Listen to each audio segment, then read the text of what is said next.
For more than 2,000 years, one story has captivated explorers, scholars, and dreamers alike: the legend of Atlantis.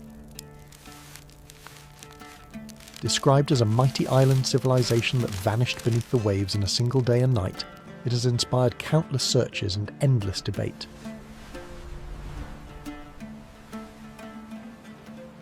But the tale does not come from myth or folklore.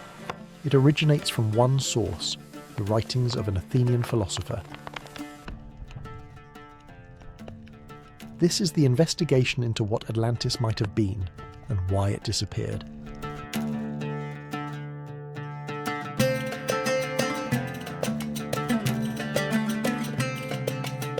The story begins in 4th century Athens, where Greek thinkers gathered to debate philosophy, politics, and the nature of reality. The Academy, founded in an olive grove outside the city walls, became one of the ancient world's most influential centres of learning. Here, scholars copied and preserved texts by hand, a slow and meticulous process. Each papyrus scroll required hours of careful work, reed pens dipped repeatedly into carbon black ink. Completed writings were rolled, tied with cord, and stored in clay vessels to protect them from moisture and insects. Through this painstaking labour, ideas survived across generations. Among the works preserved at the Academy were dialogues exploring ideal societies and cautionary tales of civilizations that fell from grace. One account described a powerful island nation located beyond the Pillars of Heracles, the strait we now call Gibraltar. The source of this account, according to the text, was not Greek at all. It had been passed down from Egyptian priests who claimed their temple records preserved knowledge far older than anything in Greece. To understand Atlantis, the trail leads south, to Egypt. Greek visitors who reached Egypt encountered a civilization that dwarfed their own in age. While Athens measured its history in centuries, Egyptian priests spoke of records stretching back thousands of years. The great temples were not only places of worship but archives, their walls and storerooms preserving knowledge accumulated across countless generations. Foreign scholars who came seeking wisdom were sometimes granted access to these records, including, according to Plato's account, an Athenian statesman named Solon. The priests of Sais in the Nile Delta reportedly told Solon a remarkable story. Long ago, they claimed, a great island nation had existed beyond the western edge of the known world, past the Pillars of Heracles in the Atlantic Ocean. This civilization had grown powerful and prosperous, commanding a vast maritime empire before vanishing suddenly into the sea.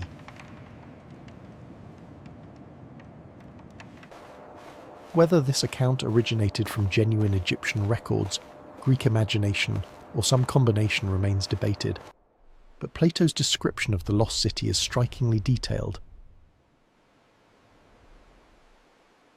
He describes a circular island with a central hill, surrounded by alternating rings of water and land, an engineering marvel of canals, bridges, and harbours. At its heart stood a magnificent temple dedicated to Poseidon, its roof covered in silver and gold, its interior housing an enormous golden statue. The outer rings contained shipyards, warehouses, and bustling markets where merchants from distant lands traded goods. Canals allowed ships to pass from the open sea to the innermost harbours, while bridges connected the ring islands to one another. If such a place existed, it represented urban planning on a scale unmatched in the ancient world. Plato described a city designed for both beauty and function. Wide avenues radiated from the sacred centre toward the outer rings, lined with public buildings and shaded porticos.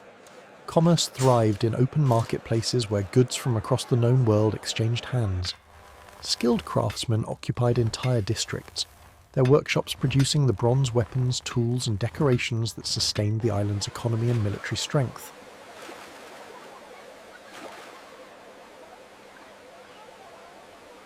Fresh water flowed through the city via an ingenious system of fountains and channels, supplied by hot and cold springs that Plato specifically mentions as one of the island's natural gifts.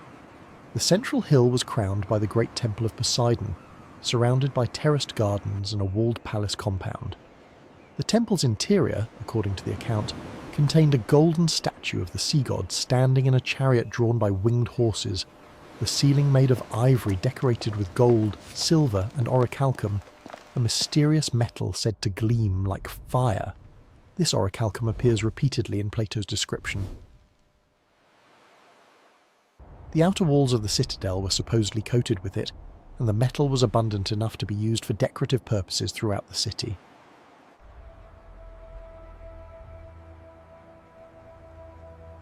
Whether orichalcum was a real alloy lost to history, an exaggeration or pure invention remains unknown.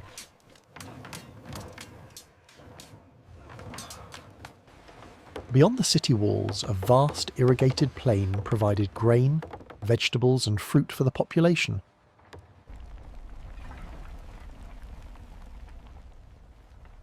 The scale Plato describes is enormous, a civilization capable of fielding massive armies and navies, its wealth drawn from both agriculture and maritime trade across the ancient world. Plato makes a striking claim about Atlantis. The island was home to elephants, animals unknown in Greece but mentioned as roaming the land in great numbers. Whether this detail reflects genuine knowledge of African geography or serves as literary embellishment, it emphasizes the exotic abundance of the imagined civilization.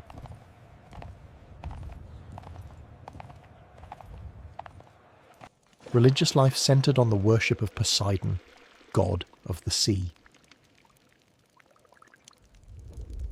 The temple rituals described in Plato's account included the sacrifice of bulls, ceremonies conducted by the island's 10 kings, who would gather periodically to renew their sacred oaths and administer justice. These rituals bound the ruling class together and connected their authority to divine favour. For generations, Plato writes, the Atlanteans remained virtuous. They valued wisdom over wealth and regarded their extraordinary prosperity as a blessing to be used responsibly. But as divine blood diluted through successive generations and human nature asserted itself, corruption took hold, greed replaced temperance, military ambition replaced peaceful commerce, the treasury vaults overflowed with plundered wealth, fleets returned laden with spoils from conquered lands. The Atlanteans, once admired, became aggressors, launching wars of expansion across the Mediterranean, threatening even Athens and Egypt. This moral decline, Plato suggests, sealed the island's fate. The gods observed this transformation with growing displeasure.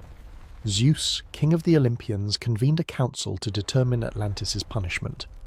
What followed, according to the account, was swift and absolute, a cataclysm of earthquakes and floods that would erase the mighty civilization from existence in a single day and night of catastrophic violence.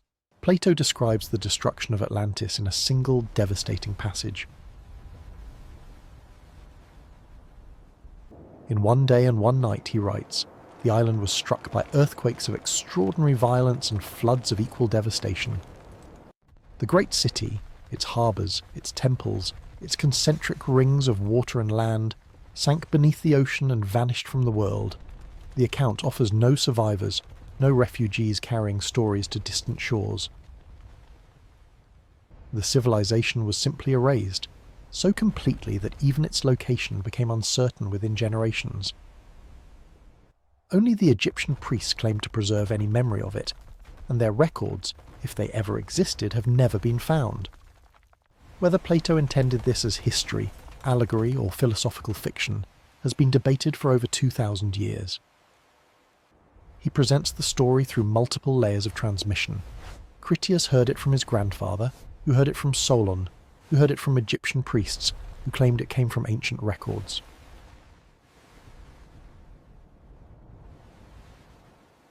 Each link in this chain provides opportunity for distortion, embellishment, or invention. Yet the vividness of Plato's description has convinced many readers that some kernel of truth lies beneath the narrative. The geological reality of catastrophic earthquakes and tsunamis in the ancient Mediterranean is well documented. Islands have indeed sunk. Cities have been swallowed by the sea. The question is whether one such event, preserved imperfectly across centuries, became the seed of the Atlantis legend. Beneath the waves, whatever sank would have settled into darkness and sediment. The sea keeps its secrets well. If Atlantis existed, where should we look for it? Theories have multiplied over centuries, placing the lost civilization everywhere from the Caribbean to Antarctica, but the most persistent scholarly candidates lie closer to Plato's own world. Santorini, in the Aegean Sea, suffered one of the most violent volcanic eruptions in recorded history around 1600 BCE, centuries before Plato's time. The explosion obliterated the island's centre, creating the dramatic caldera visible today and generating tsunamis that devastated coastlines across the eastern Mediterranean. On the island's buried slopes, archaeologists have uncovered Akrotiri, a sophisticated Minoan town preserved beneath volcanic ash, its frescoes depicting a prosperous maritime civilization with multi-storey buildings and ocean-going ships. Could memories of Minoan Crete and its catastrophic end have filtered down through Egyptian intermediaries to become Plato's Atlantis? The timeline and geography require adjustment, but the parallels are striking. An island civilization, a sudden disaster, a culture erased from living memory. Others insist on the Atlantic location Plato specified, beyond Gibraltar, in the ocean that bears the lost island's name. The deep Atlantic has never been fully mapped. Underwater mountains and submerged landmasses do exist beneath its surface. Proof remains elusive. Perhaps that is the point. Plato may have crafted Atlantis not as history but as philosophy, a warning about the corruption of power, dressed in geographic specificity to make it feel real. The city's truth may lie not in archaeology but in allegory. The ocean keeps its secrets, and the question of Atlantis after 2,000 years remains beautifully, deliberately unanswered.